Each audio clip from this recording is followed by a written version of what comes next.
Theorize and be damned. Hey, hi, welcome to another episode of Theorize and be damned. I'm Mike Watson, and I have with me today Bram Gieben of Revol Press and also Rob Faure Walker. And we're going to be speaking about Rob's book, which we have here. If you're watching us on YouTube, you can see it here, Love and the Market, from Bristol University Press. And Rob is a theorist. He has been a teacher and has also worked as a theorist opposing the government strategy on counterterrorism. But in this brilliant book, so let's get to the book itself. What I find really interesting, just getting straight into it, is this term love and the way you've used it. Okay, so it's very much a critical theory book.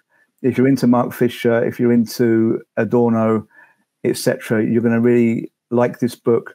I mean, there is some kind of history of talking about love within critical theory and philosophy. I mean, even in modern philosophy and contemporary philosophy. But at the same time, I mean, generally people are pretty kind of standoffish with a term that's considered to be kind of mushy and soft and kind of amorphous. So I found that very brave, also because you capitalize the word throughout the book. So you're talking about, obviously, the market, that being, the abstract market, the economy, and you talk a lot about society and politics generally and how capitalism evolved. And then you oppose that to this thing, love, okay, which you take to be important enough to capitalize. Do you want to speak a little bit about that? Why you did that? Yeah, thanks very much. I open up the book by talking about how we often come, different people and different theorists, and you're right that people have written about love within modern philosophy, but every theorist that I looked at was coming at love from a different angle. They were seeing it as, some were seeing it as a noun, as a fundamental force, like the kind of Greeks or the Romans would have talked about Cupid, or Cupid's arrow, I should be more specific. And others, people like Erich Fromm, see it as something, as a verb, as something to act out. But I work quite a lot with the philosophy of critical realism. And the latter turn in critical realism was around transcendental critical realism, or something that's often described as meta-reality. And that's not to kind of denounce the critical method. It's very much post-Marxist and bringing along Marxist critique with it. But it proposes that there is this force in the world which is fundamental to everything. It's the fundamental force of flourishing, of growth, of community, of connection, of relation, of recognition, and it's the way that we have to conceptualize it. Our grammar is inadequate as it stands for conceptualizing it. So I'm using love with a capital L to include all of the different ways that different theorists describe love. But actually what it indicates is that there is a higher or a deeper force behind all of those different theorizations of love. And that's why I felt it important to capitalize it, to show that I'm talking about something that is perhaps, I guess I wanted to make it look strange for people reading it, to remind them each time that love was on the page that I'm not necessarily talking just about the latest way that they've conceptualized love from the latest thing that they read or the latest thing that they thought about. So that was quite important to me. And I also stated at the beginning, and I know that you had, I can't remember, Graham talking about Red Enlightenment on the podcast before. So I can't remember his surname, but he talks about the need to bring in a spirituality to the left, to the approach of the left. And so one of the things I'm doing with that capitalization is also just holding the space. There are some people that generally people on the left would denounce and not be aligned with, and certainly the stuff that we disagree on. But there are some people who might put, with a capital G, God in the space that I've written love. And I wanted to hold the space to enable the discussions between the left and those people who maybe embody something more religious, a more religious view of the world. That's not to say we have to agree on everything, but I think there are important reasons to engage with those people who see the world as somehow bigger than that which we are presented with. So I really enjoyed the book as well, Rob, and I think like what Mike's been talking about in terms of the way that love is conceptualized as a unit within this thing was a fascinating aspect of it for me. I was also really fascinated about how that connects to how you write about how the market governs social relations. I read a couple of books by William Davies, and he was talking about the connection between kind of surveillance technology and the market. And he's saying that the market's always been like a real-time monitoring device in its modern form, connecting us to like the way that capitalism instantiates desire. So do you think that technology's changed the way that the market dictates those social relations in a significant way? That's a great question. I suppose I think probably technology has further embedded those social relations that the market was already forcing onto us, and that by that I mean that the way I conceptualize it is that the market switches vices for virtues and virtues for vices. So the market insists on us being selfish and competitive rather than caring and compassionate. And so I guess the technology embeds that. Part of the kind of the position that I put forth in the book is that the market, which I argue emerges in 1642 because of a quirk of the parliamentary record that I discovered in my research. So the market that emerges in 1642 is not doing anything different from what we currently conceptualize as neoliberalism. However, it has grown and become stronger and ratcheted up that process of shifting virtues into vices and vices into virtues. So yeah, and I think that, yeah, to your point back technology, I think it's not only increasing, but that increase is becoming exponential. And so kind of the latest and most obvious manifestation of that and surveillance is how we're all carrying around devices in our pockets that are embedding that behavior in our every activity. And as Mike talks about in his book, the fact that we look at our phones first thing in the morning and last thing at night, it's totally bookending our sleep and even invade, potentially at the worst case, invading our dreams. So I think it's increasing, but the actual dynamic is not necessarily different. It's just more enforced. Yeah, I'd agree with that, absolutely. And you use the work of Roy Bascar quite a lot in this book, but it's kind of with the qualification that he's sometimes a theorist that other people have either overlooked or don't like for one reason. Can you give us a little idea of why you think his contribution is so significant? So I just spent last week at the annual conference of the Association of Critical Realism, and we're not very popular because the starting point is that all Western philosophy has been wrong since Plato. So that pisses off a lot of people. But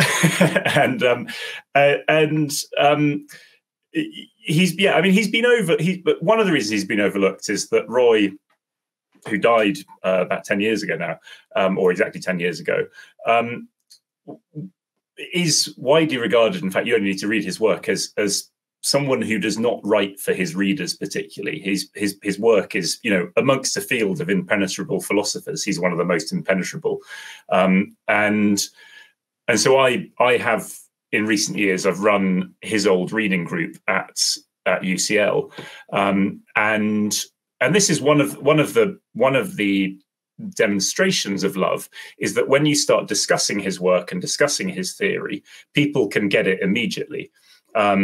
And this is one of my reasons for writing the book, is that particularly his later work, when he got into transcendental critical realism, which if you take that critical realism as a philosophy is not that popular amongst philosophers, transcendental critical realism is not that popular amongst critical realists because it's even less penetrable than the first lot.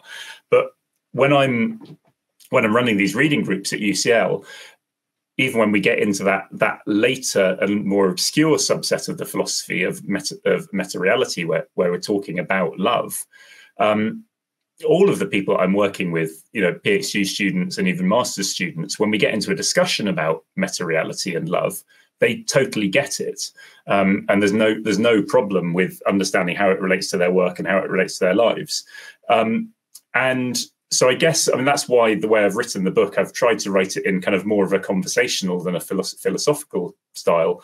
A friend of mine who read an early draft described it as philosophy with bait, which I'd go with. It's kind of, I'm trying to kind of put in the stories to enable the theory to come out. Because as I said at the start of this, I'm trying to suggest that we need to totally reconceptualize our worldview to the point of addressing the way that our grammar describes the world, so that we can look at something completely different. And that goes back to your first question of the way that the market invades social relations.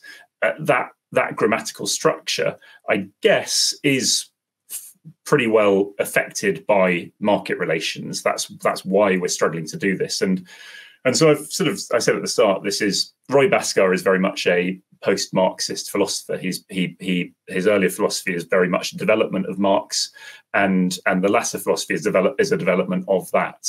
And what I've tried to do with this, so it's post-Marxism, but I've also described it as a loving critique. So bringing in that idea as love as fundamental, because I think a real problem, because we are so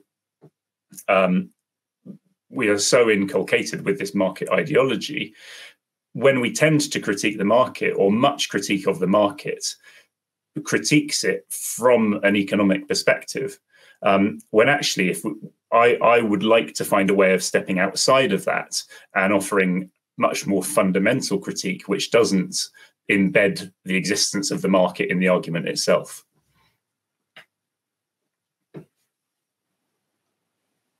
Yeah, there are so many currents to your book. Actually, it's quite an easy read, I would say. It's not challenging, in the same way that you're describing meta reality being challenging. It's a book that it doesn't require, I think, special knowledge, or you don't have to have read several other things to approach it. I would see it as, in a sense, introductory. If you could describe maybe Fisher's capitalist realism, in that same way, it's kind on a reader, let's say, and then that makes sense because it's a book about love. So a book about love, which is very much about the physical, enacting of I shouldn't really say the physical, the daily enacting of love, the real world, working through of loving relationships in opposition to capitalism. It's natural that a book, that aims to do that, it shouldn't be a very difficult book, but it is a book that it has many different currents. Things suddenly kind of come out of nowhere, in a good way. I like that. Sometimes it's kind of like falling apart slightly, again in a good way, and then it comes together again, a bit like Zizek and a number of other writers that I like to read. You almost get a sense of it reflecting the kind of illogical or counter-rational currents, or reflecting the counter-rational currents that you engage with there, because you engage with kind of slightly prior to the Enlightenment, these movements which emerged, like the Levelers, a precursor to the Quakers. But you also talk about psychedelia and witchcraft, and these are experiences where you would expect things to come into view from nowhere. So you have in Western science, since Enlightenment, you have this idea of cause and effect. There have been thought currents that have emphasized this before Enlightenment too, but we very much believe in cause and effect. Then you have kind of societies that don't deal with cause and effect, and that's where you may have things emerge from nowhere magically. And your book kind of feels a bit like that, because you're dealing with very rational, or supposedly rational, currents such as the market, as free market economics, and then you're suddenly back at witchcraft, for example. So I think it's really interesting how that happens. And I like that. But I'm wondering if you would just speak a bit more about particularly how you end up arguing that the market is a type of magic, and what does that mean? Yeah. So I'm just going to address a few of your points in turn, actually. But so I'm really pleased to hear you say that no special knowledge is required to read this, and that it's an easy read, because I was trying to write the easy reader to Bascar's critical realism. That was one of or transcendental critical realism. That was one of my aims. And as well, one of the tenets of critical realism is that it's a serious philosophy, and by that it means that what we mean is that around the Enlightenment, there were particular philosophers. David Hume is probably the worst of these, who had lots of thought experiments that actually, when you track through to reality, just don't work. But they're sort of playing with logic in a way that makes them feel clever, but doesn't really work. And the point, one of the points of seriousness in philosophy is that it has to engage with the world and to be valuable. The theory's got to lead to practice as well. And so I felt that is one of the ways that Roy Bascar falls down, is potentially a lack of seriousness by his work being impenetrable to most people. So that's what I want to do. And then to your point about, the book is kind of a kaleidoscope that it does, each chapter, and even halfway through the chapters, I bring in other stuff from left field. It's kind of constantly bringing stuff in from left field. And you're right. And what I was trying to do with that was to embody a pre-Enlightenment worldview that did not foreground the rational, but still gives a coherent and complete picture. And that very, very much, I mean, you can relate that, I think, quite closely. This is why I talked about countercultures through the ages as a kind of theme that comes through from the kind of the various movements before the Enlightenment, or in opposition to the Enlightenment even. So the levelers and the diggers and the ranters. The ranters, who, by the way, are brilliant. There are quite a few pamphlets written about and by the ranters, who just set out in everything that they did to upset social relations, which involved, I don't know. Well, for example, there was a ranter near where I live now in Wiltshire. There was a ranter in the late 1600s. There was a ranter who was the local parish priest, who took all of the local women as his wives and wrote a religious treatise about how this was fine. And it's brilliant. There's loads of stuff written by them. They were ranters because they went round swearing at everyone as much as they could, and practicing free love in the way that the hippies did. And they're great. So that's an example of a counterculture. But I then bring in up to kind of the summer of love and hippies and psychedelia. There's a lot wrong with what the hippies are doing, and not least in using aspects of psychedelia and aspects of Eastern philosophy as a spiritual bypass. Because the main criticism of the hippies is that they didn't do any politics, and I would argue that was because they were using kind of Buddhism and Hinduism as a spiritual bypass to disengage from the world. So what I've tried to do is bring in those aspects of spirituality while also remaining grounded in political struggles now. And I hope I've done that. So then kind of addressing the kind of modern narrative of cause and effect. I feel that I've, in recent years, had this come to a recognition of what I guess I'd conceptualize as the kaleidoscopic nature of being. I think we kind of go through our younger lives thinking that we're living in this kind of rational life journey where one thing leads to another, leads to another, leads to another. And that is the conceit of the market, that you work hard, you pay your taxes, you pay your bills, and you're going to be successful and be rich by the end of it. And we know that that's bullshit. What actually happens is that we live in more of a kind of kaleidoscope, and things keep coming in at you from left field, and you have to learn to navigate them. And that's where this contribution from Eastern philosophy comes in, which is about being centered on the self, or from a Buddhist conception, being centered on the lack of a self, on the hole in the middle. So that's where that keeping coming in from left field. But I hope that it kind of all of those threads ultimately get pulled together into a coherent whole by the end of it.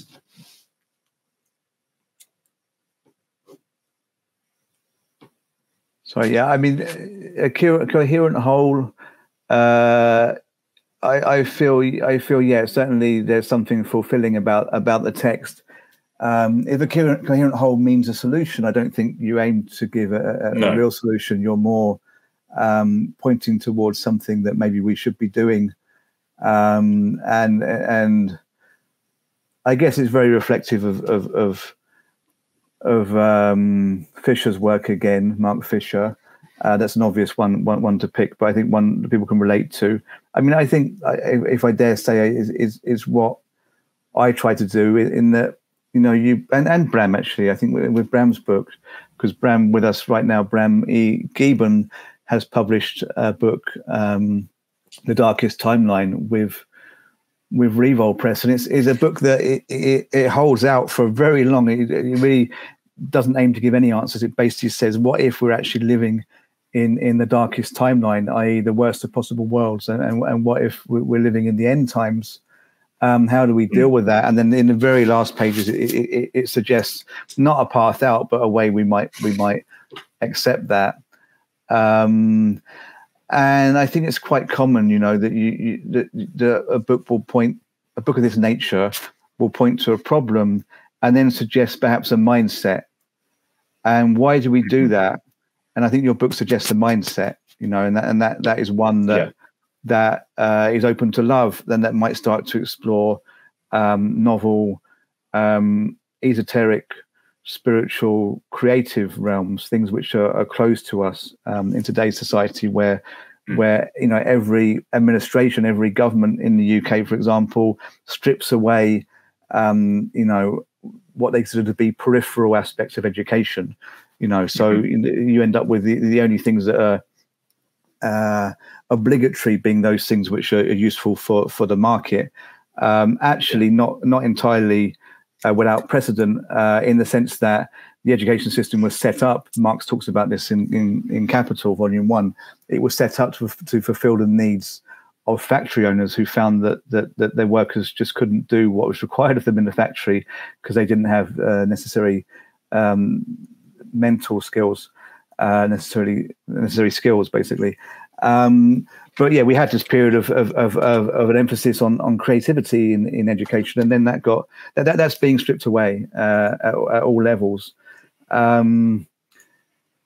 So you kind of emphasize, you don't particularly talk about that, but you emphasize this need to return to creativity and openness against the apparently free market, which of course is not at all free.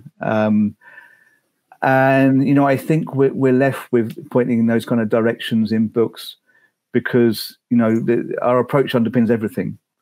And our approach is all wrong. Our mindset's all wrong.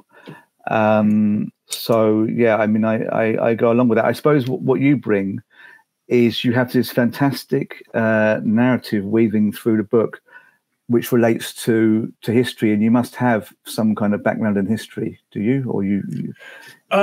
No, I mean, just picking up on your point about Marx, there's one of the launching points of that is that in a footnote of Capital, Marx talks about this Quaker called John Bellis, who was around at the end of the 1600s, who was writing pamphlets at the end of the 1600s he's kind of Marx describes him as one of the first critical educational theorists. And so this is, I mean, one of the reasons that I keep coming back to the English Civil War and the Enlightenment is that these social movements that then the Quakers were born out of were providing the kind of critique that we need to be hanging on to and we need to not forget. So, and trying to kind of weave this historical narrative that hangs on to this critical history that we can trace back through. So I don't actually have any background in history, but I suppose my route into the history was that my first book, and actually my PhD, looked at used critical discourse analysis to critique the British parliamentary record. And I guess I've been, since then, my first work in using that, I used the British parliamentary record going back about 100 years. And through that, I developed a methodology to use software-based analysis of the parliamentary texts, which allowed me to. I didn't know I was going to write this book when I started doing this analysis of the British parliamentary record. I didn't actually know, although a lot of my work is founded in Marx and a market critique. I didn't know that I was going to be writing a market critique. I crunched the data. I crunched through 1,000 years of parliamentary records, which go back to 1066. And what I do with that is I run a program that looks at correspondence between different words, and then it finds patterns. And one of the first pattern that came out was that the prevalence and the way that the market was used massively increases in the 1640s. And so I started digging into that, and I started looking at, because market is so infrequently used before the 1640s, I was able to sit down, and over the course of a few days, certainly less than a week, I was able to read all of the debates in Parliament from 1640 back to 1066 that included the word market. And what I found was that every instance of the market before 1642 was describing a place. It wasn't this nebulous concept of the market that we live within. And that led me to then, so my engagement with history is through parliamentary and political texts. And then I guess in that I was referring to this kind of kaleidoscopic nature of being. As different periods and different characters appear in that narrative, then I'll start reading around them and drawing them in as well. And so I kind of build this history up that starts with the text. But that shift in the market, I won't go into exactly how that happens, because it's a fairly kind of long-winded explanation for how parliamentary power play happens, essentially, I guess. But that shift is from the market as a specific place, the marketplace that you can go to living within this more nebulous market. And you mentioned before in an earlier question about my conception of the market as some form of magic. And I do see the market as exactly that. I see the market as a massive global Ouija board. It's sustained by our agreement on different values and what different things mean and different power relations. And that's all it is. It's our agreement of those things. And I think people that sit outside of it and critique it from the left are seeing through that Ouija board and saying, well, actually, why are you playing this game? This is madness. And ultimately, that's what Marx is saying as well, I would say. So that's my entrance into history. And also that, so I worked previously, I spent 15 years as a secondary school teacher in North and then in East London. And my 15 years as a teacher hit bang on the conservative reforms to education with Michael Gove coming in and this kind of mania for STEM, that's science, technology, and economics subjects. And I suppose in a way that's what I'm doing with the book. Is there's a chapter quite early on calling on our need to wander through the world and wonder about the world, which is ultimately what art gives us. Art is the opportunity to wander and to wonder, and it's what the education system is trying to prevent us from doing. And going back, with my kind of engagement with pre-Enlightenment worldviews and looking at what was subsequently described as witchcraft, is the ability to wander and to wander through the world, and that enabling us to engage with nature. And that also provides a reason why these ideas for me keep coming in from left field, because I was making a point of, I wrote this book really quickly, but I wasn't actually sitting at my desk for very long. I was going out and walking on the hill behind our house and thinking, and I'd then let ideas come, and then I'd sit down and write them. And I think that's really important. And that is one of Roy Bascar's proofs of the existence of a meta-reality. Is he talks about like Archimedes and his eureka moment, or for us in our day-to-day, in our like aha moment when we realize something. And that is that as theorists, or anyone in the world, but let's keep it as theorists, you've got to go to the library, or you've got to sit at your laptop reading all of these papers. You've got to do all the background, getting all the information in.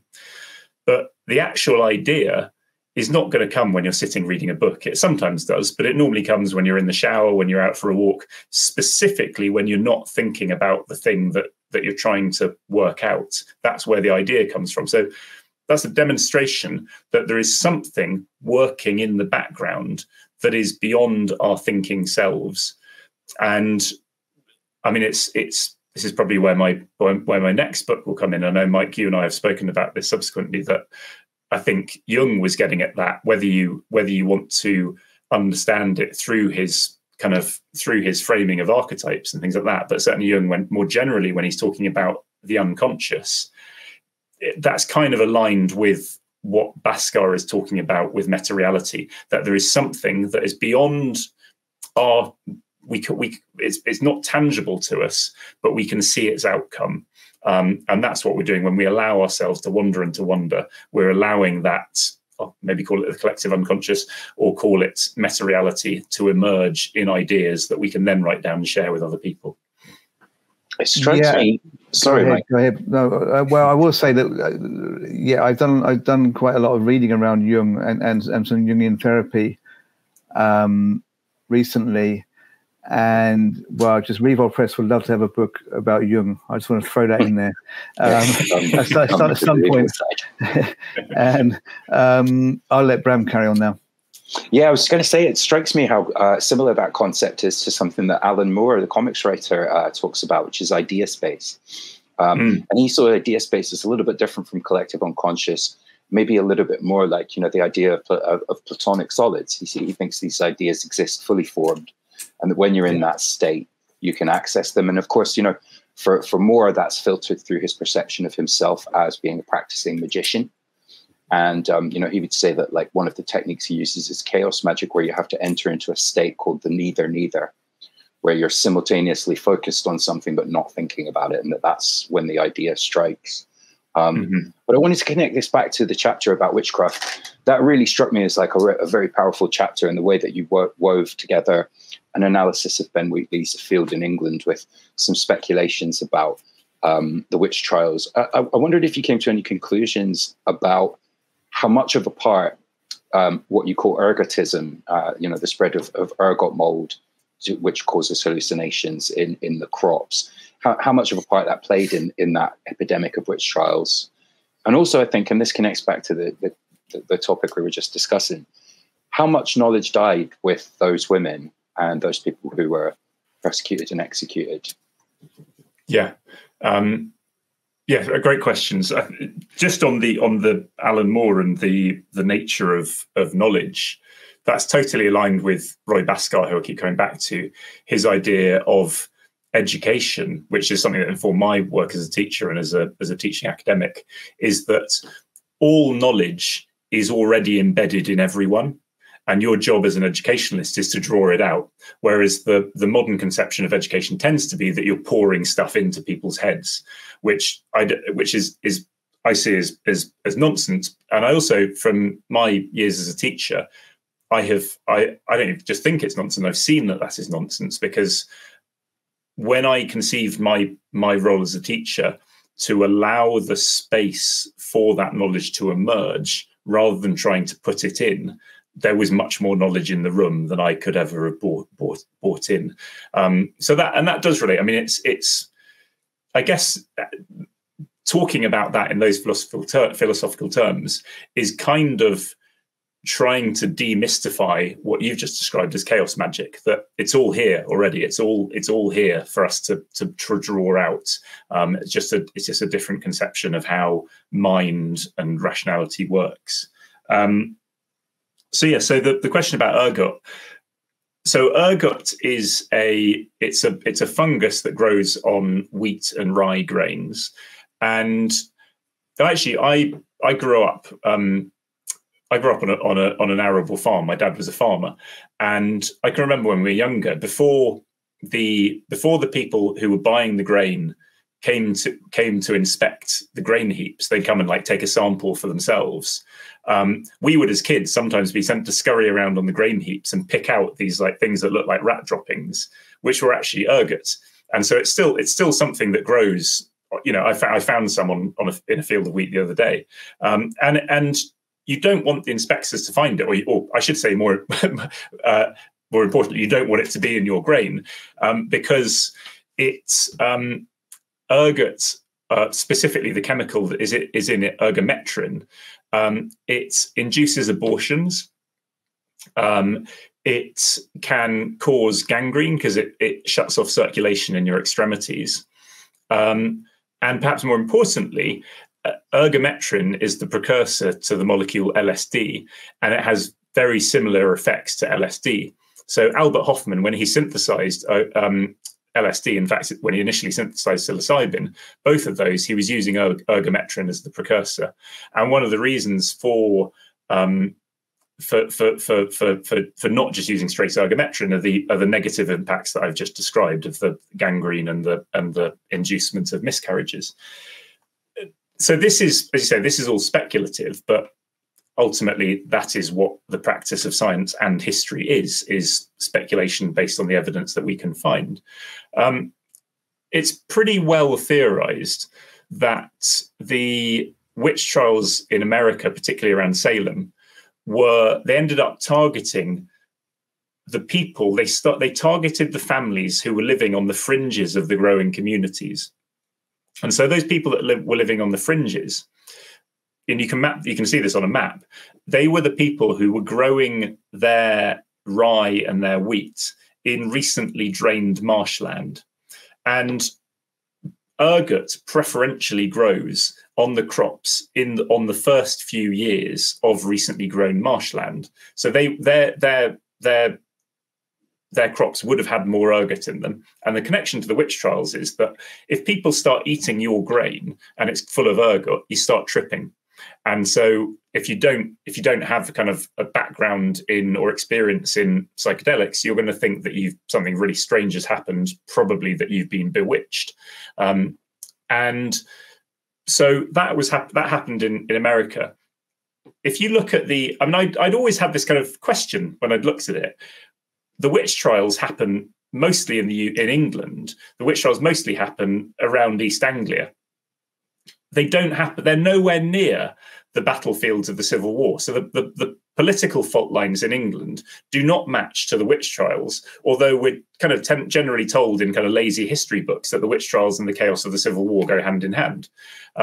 And so I speculate that there had just been a massive drainage of tens of thousands of acres of marshland when the fens were drained to grow more wheat, which was then transported around East Anglia, which corresponds with the witch trials. So and you can see it as well. I mean, I would love for someone to do a fully fledged research project on this, because you could definitely do it. I mean, this speaks to I used to be a geography teacher. You can do it because you can find maps of drainage of marshland across Europe. This was happening because new pumping technology had been developed in the late 1600s. That's why this drainage was happening around the world, around Europe.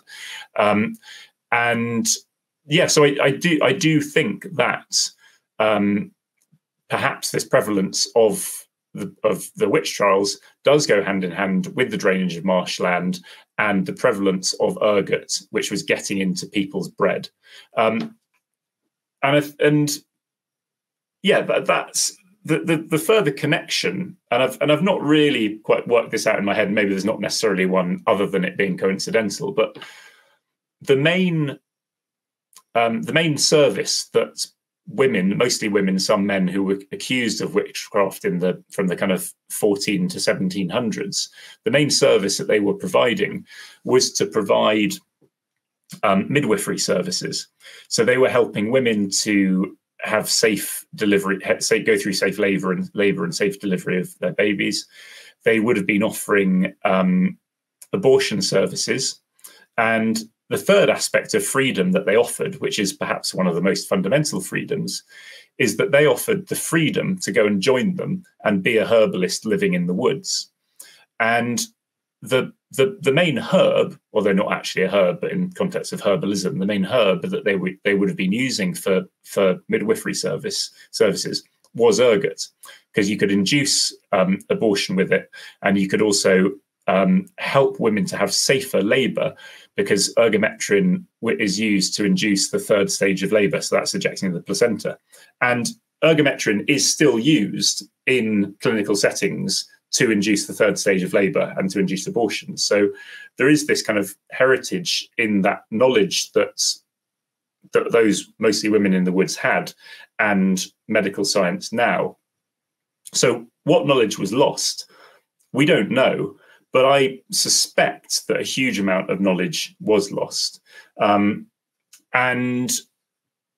yeah, we don't know what that is. And one of the reasons that that knowledge is lost is a point around the philosophy of science.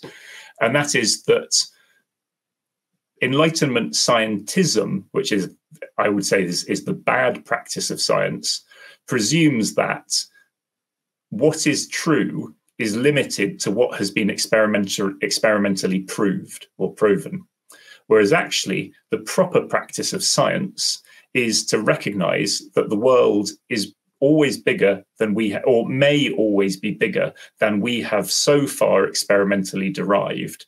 And therefore our experiments are confirming what we would like to know about the world, rather than saying that we don't know stuff. So that's the reason that philosophically that we lost all that knowledge. Not only were those women who were practicing herbalism tortured so that they were terrorized so that they could no longer go and live in the woods and offer caring services. But philosophically, the knowledge that they carried was denounced and was no longer accepted until it could be experimentally derived. And I talk quite extensively in the book about we need to grapple with the witch trials as a fundamental trauma to our culture. Like, we can't understand who we are with our lack of nature connection, with the patriarchy that we live in. The fact that we are three white men sitting here discussing this book is a cultural relic of the witch trials. That's why we're sitting here. So I think, yeah, I mean, that's why I kept coming back to the witch trials, because I just think it's so important that we understand where we came from. And going back to Mike mentioned about Mark Fisher and Bram, we talked about this earlier, how the experience of reading Mark Fisher's capitalist realism is the experience of opening up and recognizing the dystopia that we're living in, which, Bram, you also in your book describe so well. And having done that, and I think this is the experience of lots of people who've read capitalist realism, you're suddenly trapped in this dystopia. And you have to work your way out of it. And that's kind of what I'm doing with this book, is trying to pull apart and find what there is to latch onto that we can rebuild a world from that has become so trapped in this dystopia. And part of that is grappling with the knowledge that was robbed from us through the witch trials. Yeah, that's all fascinating. I don't want to take it down too witchy, a side path here, but I interviewed Zoe Ventatozzi, who runs a podcast, or co-runs a podcast called Witches of Scotland. And they drew some interesting distinctions as well about how one of the roles of the women in the woods, or the women who were persecuted as witches, was as brewers of beer. And that actually the emergence of state-owned breweries was coincided with the start of the witch trials. And that if you look at the traditional image of a witch, that was the image of a woman who would have tended been sweeping the grains away from the floor. She would have had a cat, she would have had a broom, and the tall hat was so you could recognize her in the marketplace and buy beer from her. I just thought that blew my mind. But yeah, sorry, probably not witches.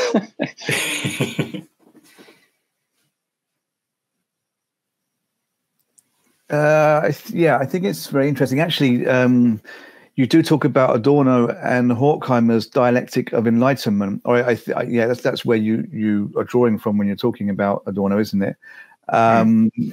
Because they're very critical of the Enlightenment in that book, and they actually kind of have this timeline where they talk about, I think the first thing is kind of magic ritual, then going on to mythic thought, to religion, to enlightenment. So these are all ways of kind of trying to create an intermediary, like a magic charm or a religious icon, or later on scientific calculations and schemata. These are all ways that we can create intermediaries that stand between us and nature, or help to control nature, or ostensibly, because rationality, science is no better at controlling nature than magic thinking is, or myth, or religious practice, because we are nature. So you end up only creating a kind of what Adorno would call a second nature.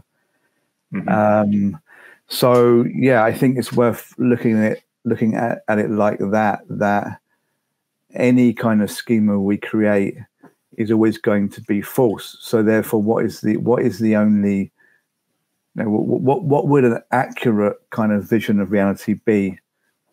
And I guess, what you're saying is that it would be love, which is something like accepting oneself as part of the whole, of part of a oneness. Because you also say that you could say God in place of love, but I guess God is too loaded and hierarchical. So yeah, I mean, I see that in many different theorists and religions, and in Jung as well. If you think about Jungian individuation and what that means, actually, this came to me much earlier, and I didn't manage to say it, or perhaps I forgot it momentarily.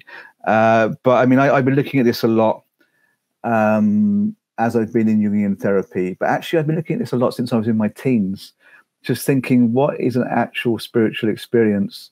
And it always comes down to this thing of just being. We already are everything we need to be. But I've never found somebody engaged in spiritual practice who can actually do it. I never found anyone engaged in philosophical practice who can do it. It's such a very difficult thing to do. And a lot of people engaged in spiritual practice are engaged because they can't do it, and they kind of need to do it because they're people who deeply suffer from this kind of split between ourselves and nature, our individual selves and nature, and our individual selves and each other, and the fact of our mortality, which is a big factor, I think, which I talk about a lot in my book that's coming out, is a big factor that we fight against. So we're fighting against nature, but if we were immortal, we wouldn't probably be fighting against nature. We'd be just getting on with nature. So yeah, I don't know. I mean, I have moments of I mean, it's a totally inappropriate word in this context, but moments of success or relative success in just being. But I think a major part of that has been a realization that I've had in increments. Like, I read that this is what one should be doing, but then didn't do it at all well. But now I'm getting better at this, and that is that just being could even be just being being uncomfortable. That we're not likely. I don't know if anyone does. Perhaps there are examples of sages, Buddhist monks who live in caves. I mean, I think there are who develop a very highly advanced meditation or prayer practices that literally can spend periods of time, at one with everything. I think it's possible, but it's very rare. So I think the best we have otherwise is to accept that there's going to be off days, accept that we're not always going to accept the reality of our mortality, for example. So a lot of psychoanalysis really is aimed at getting people to the point of understanding that, there's always going to be this kind of kernel of discontent within me that is going to be routinely triggered. And the more you fight that you suffer. So maybe the oneness with everything has to be, fundamentally has to be the oneness with our basic how would you call it? With our discontent. Does that make any sense? Yeah, that makes complete sense. I think, and I think that, yeah, I mean, as I was mentioning about going back to Fisher again, the need to, in many ways, my book and I think your book and Bram's book are kind of theoretical shadow work. It's kind of looking into the darkness so that we can see the whole. But I think mortality is really fundamental to that. This came up the other day in conversation with someone, that I remembered that one of my earliest existential crises was when I was about 5 years old. I realized that time was relative to how long I'd been conscious for, and therefore my time until death was constantly collapsing and shrinking. And so, which is like, and that was like a really bleak. That is a really bleak idea. And I think that there's a chapter in this book on time where I've eventually, like 40 years later, I think I've sort of come to some kind of understanding of that, and yeah, I guess composted that concern. And yeah, where you talked about Adorno and Horkheimer, and yeah, I start off with their critique of the Enlightenment, that the Enlightenment has basically delivered total destruction and suffering, and so like, where do we go from there? Which is where they start from. And I think dealing with that crises of recognizing our own mortality, which we all face at different times in our lives, is exactly as you say, is letting the emotion of concern in. That's really important. But also shifting from, the reason I have a chapter in this book on time is that modernity is, one of the ways modernity is characterized is by living in linear time. We're constantly racing forward to basically towards our own death. It's this kind of nihilistic mania towards death. And this is what I bring in the final chapters of the book, the need to engage with nature and spend time in nature and spend time with nature.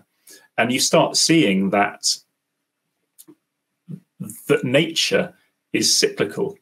And it's not only, I mean, we've got that because we live in a temperate climatic zone. We can really see that with the seasons, but you can see it anywhere, really. And one of the examples that I use from this is that I'm really fortunate to live where I live. There's a hill behind the house that's covered in chalk downland, which is a really species diverse. It's covered in different types of wildflowers. And one of the particular flowers is this fragrant orchid, which grows for a week of the year. And I had this, in fact, this is speaking to your point of kind of spiritual experiences. I would say that this was a spiritual experience that I had, but it's a very tangible spiritual experience. I was up there and I kind of the orchids smell incredible, and they only let out their scent kind of around sunset. And so I'll go up there on a summer's evening, and I bent down to smell this orchid. And just as I bent down, a specific type of moth, a six-spot burdette moth, came to drink nectar from the same orchid. So this totally different species, I can't really think of a species that would be more different to me than a moth, came in, was attracted by the same scent that I had gone up the hill to smell. And we converged in this moment of smelling this orchid. And I felt this, yeah, I could only describe it as a transcendental connection to the universe, to this other form of consciousness in the moth. But also it was a connection to cyclical time, because the fragrant orchid is only there because it gets pollinated by the moth, and then it comes back, and then the seeds from the orchid get propagated and come back. And so it's this cyclical time rather than this linear time that we're caught up in. And I think, for me, spending time in nature is the thing that gets me out of that kind of the linear trap of modern time. I had this strange experience that I wrote this book, and I come to the conclusion at the end of the book that one of the fundamental things we need to do is spend more time in nature and become more connected to nature. And I borrow from Eastern philosophy in particular. I borrow from the Tao, the Chinese philosophy of the Tao, to understand about that. And I didn't actually know until I'd finished writing the book, that there is a practice called forest bathing, or the Japanese for it is Shinrin-yoku, which does this. And so since I wrote the book, I've trained as a Shinrin-yoku guide, and I get people referred from the GP to come and spend time with me. We go into the woods and just be. And this comes back to kind of Bram's question about the witches. I'm going to bring it back to the witches, which is that the culture embodied by witches is very much one of the reasons, although there were men involved, one of the reasons that archetypally the witch is female is that it is a very feminine approach to nature, of learning from nature and being with nature. And many people, particularly Carolyn Merchant, have written about how the witch trials and the Enlightenment give us both positivism, so science, and patriarchy. It's men taking control of the narrative. And to conceptualize that in how we tend to engage with nature in the modern world is we engage with nature in a very masculine way. At one extreme, people engage with nature, the farmer's got a shotgun in his hand and things like that. But the other way, just practically, we walk through it, we penetrate it, we take our dogs to go through it. It's all very penetrative. We never actually sit in nature, or we rarely sit in nature. And that's one of the things I do if I were to break down what I now do as a Shinrin-yoku guide or as an ecotherapist, is that I take people and I give them permission to sit and be in nature and not have to do anything. And yeah, so I think I'm totally with you, Mike, that we can't force it, but we can hold the space to allow that to happen more. And the great thing is, and I'm going to be kind of utopian, which is not, or the possibility of a utopia is that I'm getting people referred but from the GPs through the National Health Service now. The National Health Service have got a green prescribing initiative where they're prescribing time in nature. And so the political act of me doing that is to try and engender more of a connection for people in nature, with the hope that they might be more disposed towards protecting nature as well. Yeah, that's very interesting. I'm thinking of a couple of things. So first thing, your book is very positive in many ways, but it has this dark current as well. And I spoke with you a few weeks ago, maybe it was some months ago, on Zoom, Rob, and well, I won't speak for you, but let's say that my book came from quite a dark place in many ways, and so did my last book, actually, The Meaning of Mark Fisher. But then I look at them and I'm like, there's something quite positive about them. And then people tell me about The Meaning of Mark Fisher, for sure, and Can the Left Learn to Meme, another book I wrote. They say to me that they got something really positive from it. They kind of got from it what I was trying to get from it by writing it. Yeah. I couldn't really see it when I was writing it. Then now I can see it with some distance from writing it. So I wonder if that's the same case for you. But I'm going to carry on and say something else as well. So that's my first point. But about this being in nature, I was actually speaking about this yesterday with Kadel Last on a podcast recording. So I went onto his podcast. And he said, are you pointing to the need to be in nature? Is that what your book, Hungry Ghost in the Machine, is fundamentally saying? And definitely that's there. But I said to him that, that can sound kind of banal, that we just need to go outside.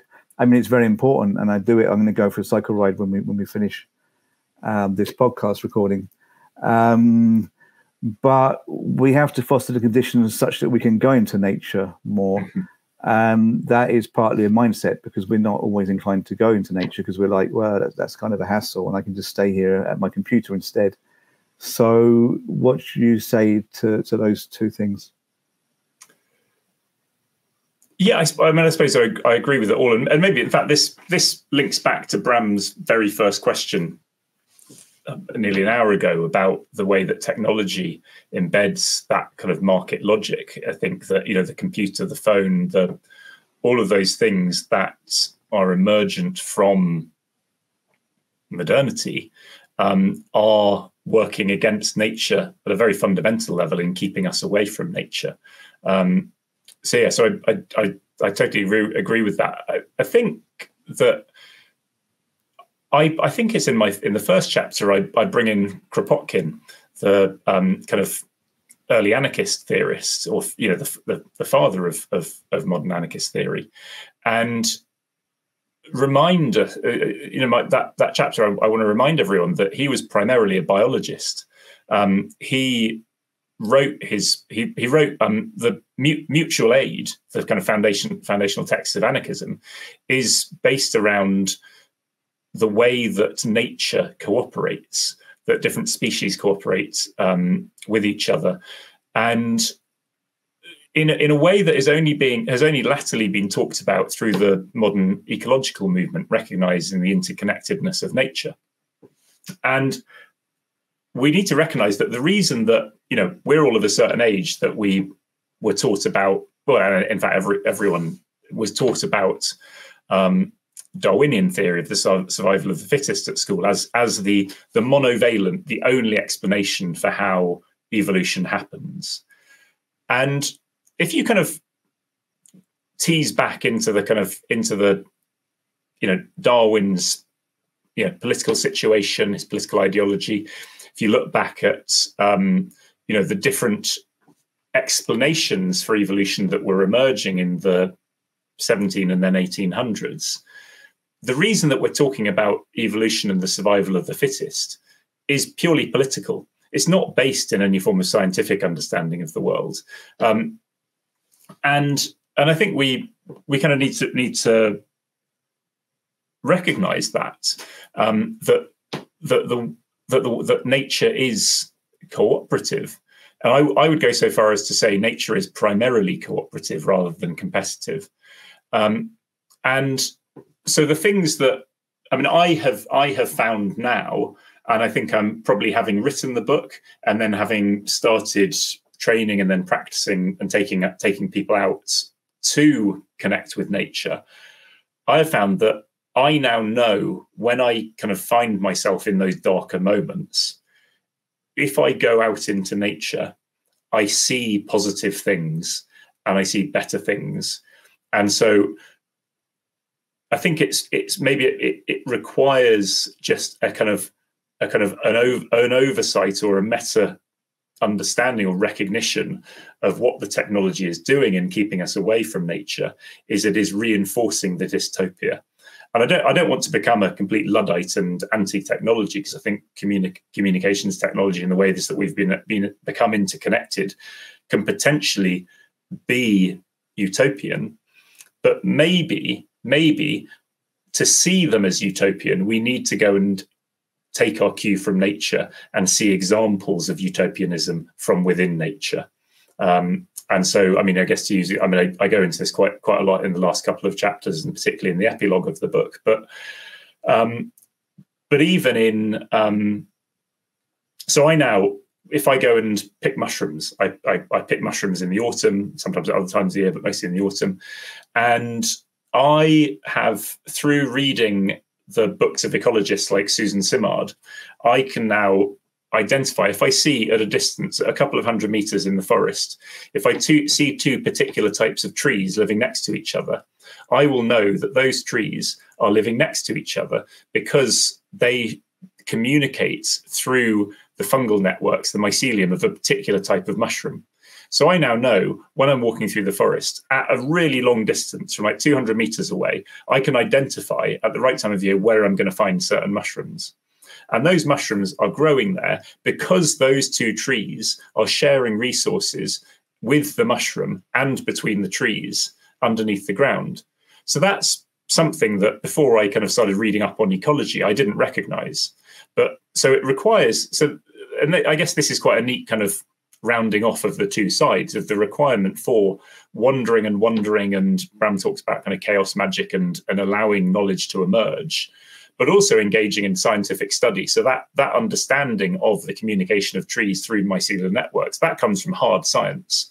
So using the hard science to appreciate the complexity of the world and being open to the fact that the world is perhaps not exactly as we were taught about it in school, is more cooperative than it is competitive. and that maybe that tells us something more positive about the communications networks that we're engaged in and how we can use them in a more positive manner. Because certainly the story that they tend to project onto us is a lot more dystopian than that. I think that's a great point. I guess, yeah, there's fundamentally a way of looking at reality that prevents kind of unity. I don't know if it's the only way humans have. I mean, there are certainly accounts of pre-capitalist societies in which there was a kind of ingrained tendency to share. So I can imagine perhaps that we haven't always felt ourselves as, you know, separate from nature and therefore, you know, in need of dominating nature. But you know, that mindset is very much part of us as individuals and society today. So I suppose, you know, the question is, how do we dislodge that? Because if that's ever present, then going outside is not going to do an awful lot. I mean, I suppose you could go outside and that sort of starts to slowly change your mindset. So you experience nature. Somebody who doesn't experience nature often then experiences nature, and then that starts a process. So yeah, okay. I suppose it needs to be fairly systemized. A lot of these things I think, you know, there's a limit in that it's very hard to envisage us rolling this out to everyone.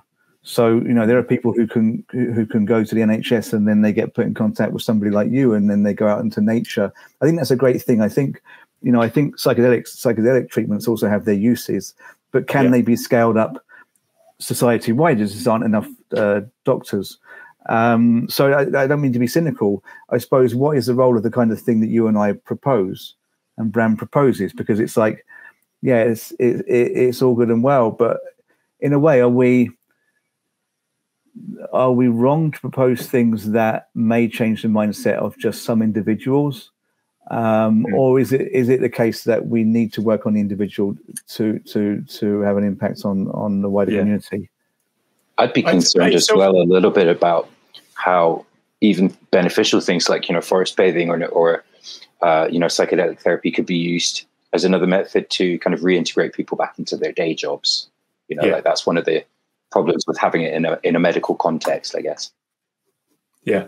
So I totally agree with you. I agree with that as a massive concern. And you only need to look at, like, one of the biggest busts for DMT manufacture was a far right group in the US. So, and I think my understanding of how psychedelic therapy works, and this is speaking with some experience myself as someone who has used psychedelics to support their own mental health, is that we need the mental models to build on to create something better with them. And so my example, I just started off with the far right group who are manufacturing DMT. If you're a Nazi and you start taking DMT, it just embeds your Nazi ideology. So there is or if you're a capitalist and you're using mushrooms to get over your depression from sitting in an office all week so you can get back to the office, that's just embedding capitalism. So I totally agree with that. But I do think, Mike, I disagree with you on one point. I do think that psychedelics probably could be scaled up, because I don't think that psychedelics need to be reliant on doctors. I think they need to be reliant on elders. So going back to a kind of pre-Enlightenment sort of women in the woods type model. And I think that's achievable, but that's achievable not by looking at how we use psychedelics. It's achievable by looking at how the economy works. And so, you know, I'm not wanting to get into a complex argument around political economy, but just present it as one solution, which may be wrong, is, for example, if we were to have UBI, universal basic income, whereby people could engage in their own creative pursuits at will, And also not wanting to alienate people who want to go and work in a bank. You can go and work in a bank if you want, and you can earn £1 million bonus, but other people who don't want to do that have got enough to live on so they can pursue creative pursuits. If we had that, so we had a proper social safety net, which didn't mean that people were constantly driven into the destructive job to serve the market economy, then they would have the space to not only explore the nature of reality with psychedelics, but they'd also have the space to grow into a life that was informed by that wasn't just driven by the market economy. And I guess this is, I'm going to slightly expose myself here in just talking about my own experience, that I, a few years ago, was experiencing quite a bad depression. And it's not something that had happened before. It sort of hit me out of the blue in my early 40s, which thankfully, as a man in his early 40s, there's no shortage of other men having midlife crises. So I was kind of in a good position that I didn't have a shortage of people to discuss it with. But when my GP suggested that I go on antidepressants, I had a very long chat with them about it, and they couldn't convince me that that was a good idea. Although I don't want to say that people shouldn't take antidepressants. I think they're very useful for a lot of people, and I think they're absolutely necessary for a lot of people, but I didn't want to take them for various reasons. But I was also quite familiar with the kind of re-emergent work on psychedelics for treating depression. And I was partly through this book, I was very well read on that. I'd say I was kind of up to date on all of the published work on the treatment of depression with psychedelics. So I was like, well, that seems like a much more sensible way to go about it. And I kind of started looking into it. And actually, the person that I found was a woman living in the woods in a yurt who was able to guide me on magic mushrooms. So kind of in a roundabout way, I found my way back to a witch who healed me and taught me how to use them in the way that an elder would, rather than that a doctor would.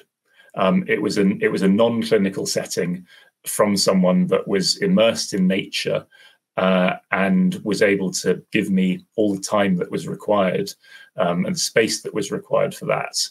While not coincidentally, actually, while this woman also was following exactly the same protocols as they use in the psilocybin trials at Imperial College for treating depression with psilocybin, including the same playlist that you can get on Spotify and eye mask on, head mask on, and stuff like that. So I think for me, I mean, that's and I do talk quite a lot about not just psychedelia going back to the 60s, but actual clinical research into psychedelics now.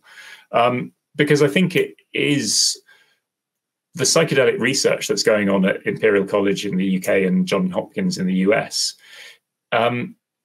is a demonstration of science done well. Because the starting point for that research is that indigenous communities are using these things for healing, these chemicals for healing. And I'm going to really broaden my definition of indigenous here, because by indigenous, we can also use like young people and older people in Europe who are using these outside of a medical setting to help their mental health. So that's kind of this, I see that as this emergent indigenous knowledge in the vacuum that was created by the witch trials. People are still using these substances in a non-medical setting to help themselves. I do. And so I do think it's scalable, but it only is scalable by solving some of the problems and the limitations of the political economy that we currently live in, rather than worrying about having to train up more and more doctors. Yeah, but I think that's what I meant when I said it's not scalable. And if you need a change in consciousness to make it scalable, but you need the psychedelics to create the change in consciousness, then that's where I would see a block. But I'm not saying it's never possible. But I suppose I always remain somewhat Adornian. That is, in line with Adorno's thinking, that I tend not to imagine that there's an easy way out or be over hopeful. I tend to work with the negatives to then. If you work with the negatives to then hopefully somehow leverage some small positive thing, and then you build on that. on that slowly. But I'm not fundamentally in disagreement, I don't think, but I think we come at it from a slightly different angle in terms of what our two books are trying to achieve. Because I do make an argument about psychedelics in my book, The Hungry Ghost and the Machine, and you in yours, and they are slightly different. But I know there's a lot of common ground. But I think we have to wrap up, but we should leave it on a positive note, I think. Although this has been mostly positive. But Rob, what do you want to leave the listener with?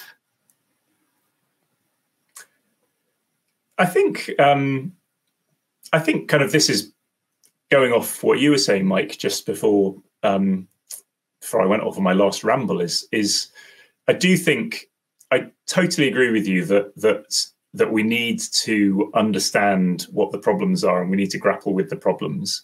But we also need to be kind to ourselves. And that's where, this book is, we haven't actually talked about care, but it's a lot about care and being kind.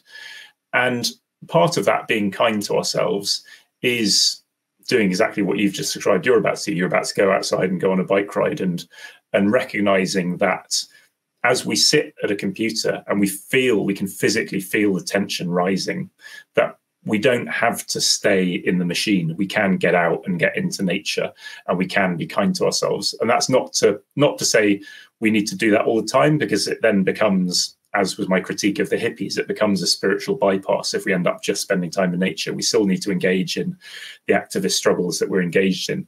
But to engage in them effectively, you've also got to look after yourself as well. And so being kind to yourself with whatever that looks like, through meditation, time in nature, or whatever, those are my things. We do need to do that, as well as getting lost in, to save ourselves from getting completely lost in the kind of activist struggles and politics that we might otherwise be lost in.